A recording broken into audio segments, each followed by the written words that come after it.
Je me présente, je m'appelle Caroline Leroy, on est à bord d'un Dodge WC54 ambulance, immatriculé et refait aux couleurs de la 2e DB.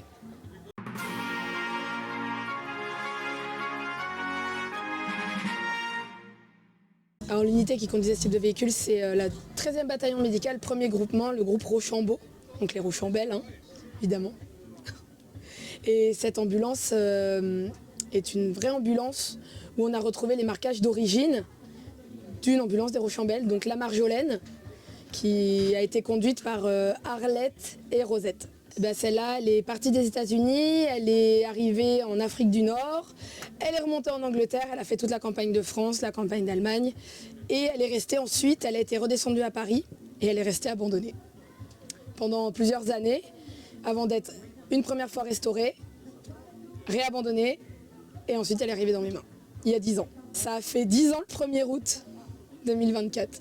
La date est archi symbolique, surtout que les premiers marquages qui ont été faits sur celle-là ont séché le 1er août 2014 sur la plage de Saint-Martin-de-Varreville. Donc pour ceux qui ne connaissent pas l'histoire des Rochambeaux, c'est un groupement de femmes qui s'est engagé donc premièrement aux États-Unis sous le commandement de Florence Conrad. C'est elle qui a monté un groupement un peu franco-américain, c'était une grande francophile, et elle a rassemblé des nanas pour partir rejoindre un peu avec 19 ambulances les unités de Leclerc. Et puis elles sont parties ensuite, elles ont rejoint, c'était pas gagné au départ, mais elles ont rejoint l'armée Leclerc et elles ont fait toute la campagne jusqu'en Indochine ensuite avec les gars. Ouais, c'est une histoire de famille parce qu'elle était à l'état un peu d'épave, elle était triste. Et quand on a tout poncé, c'était la grande découverte. Alors là, c'est parti, la recherche, les photos. À la base, on n'avait qu'une seule photo qui était toute petite et très floue. Donc on s'est retrouvé un petit peu enquiquiné avec tout ça, mais bon. Après, à force de travail, on a réussi à faire quelque chose de bien. Enfin, je pense qu'on a réussi à faire quelque chose de bien. Depuis qu'on l'a refait, parce que en 10 ans, on a eu beaucoup de pannes. Depuis le mois d'avril, elle a fait, en dehors de la colonne Leclerc, on a fait 50 km, 60 maximum. Elle n'en a jamais fait autant. Elles avaient toutes une formation d'infirmière et d'ambulancière. Toutes devaient apprendre à conduire. Alors les 3/4 ont passé leur permis sur des Dodge WC54 et avaient reçu une formation dans un hôpital en Afrique du Nord. Formation hyper accélérée en soins d'infirmerie.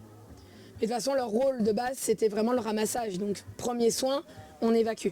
Au début, très difficilement, puisque le général Leclerc avait dit non. Il voulait que les ambulances, pas les femmes. Et Florence Conrad a dit « Ah, mais c'est pas compliqué. Vous n'aurez ni ambulance, ni femme. » Au bout d'un moment, le général Leclerc s'est peut-être dit « C'est peut-être bien d'avoir quand même une section sanitaire, ça peut être utile. » Et du coup, il a accepté. Et au début, c'était un petit peu compliqué, mais au final, le groupe Rochambeau s'est renommé les Rochambeaux parce qu'elles ont vraiment été énormément là pour les gars en fait. C'est du volontariat, purement volontariat. C'est des engagés qui partent pour la plupart de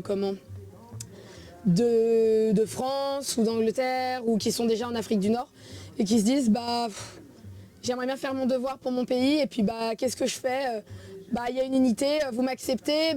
Oui, ok.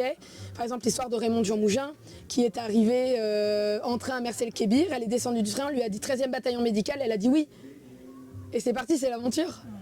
C'était l'aventure, quoi, vraiment. Une partie de l'unité est partie en Indochine, et après, sinon elles sont retournées à la vie civile, mais ça a été très très dur. Par contre, elles sont restées très soudées.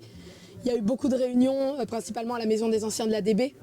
À Paris, il y a eu énormément de rassemblements, de réunions. Mais maintenant, malheureusement, il n'y a plus de Rochambeaux. C'est fini.